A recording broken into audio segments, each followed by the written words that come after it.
டர்காய்ஷ் colour. இதுக்கு actually ஒரு பேர் இருக்கு, பட் ஆனால் எனக்கு அது என்ன என்ன என்ன சொல்லுவாங்கன்னு தெரியல எனக்கு. மரகத பச்சையா இல்லை இது டர்காய்ஷ் என்ன சொல்லுவாங்கன்னு தெரியல. If you know please comment.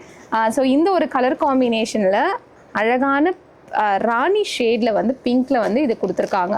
So இதுக்கும் வந்து ஒரு பழமையான பேர் இருக்குது. இந்த ராணி பிங்க்குக்கு நம்ம ராணி பிங்க்குன்னு சொல்கிறோம், பட் இந்த மரகதை பச்சை மாதிரி இதுக்கு ராணி பிங்க்குக்கும் வந்து ஒரு பேர் சொல்லுவாங்க. எனக்கும் அது தெரியல, பட் இமீடியட்டாக என்னால் சொல்ல முடியல. உங்களுக்கு தெரிஞ்சதுன்னா please comment on the comment section. What is the historic name, or in history what is the name this is called as this particular color combination, especially in south. So இதுக்கும் வந்து ஒரு பேர் இருக்குது. நானும் வந்து ரிசர்ச் பண்ணி பார்த்துட்டு உங்களுக்கு கண்டிப்பாக சொல்கிறேன். பட் இது வந்து டர்காய்ஷ், நம்மளுடைய டர்காய்ஷ் நான் சொல்லுவோம், பட் இதுக்கும் வந்து ஒரு பேர் இருக்குது. ஸோ இதுவும் உங்களுக்கு தெரிஞ்சதுன்னா கண்டிப்பாக இந்த யூனிக் கலர் காம்பினேஷன் இது யாருக்கு கிடைக்குதோ it's a very lucky piece, I would say. book it immediately. இந்த மாதிரியான இன்ட்ரெஸ்டிங்கான சாரீஸை பற்றி ஸ்டோரிஸை ஃபாலோ பண்ண எங்களுடைய பேஜ் சாரி ஸ்டோரி வித் சண்முகப்பிரியாவை ஃபாலோ பண்ணிக்கோங்க.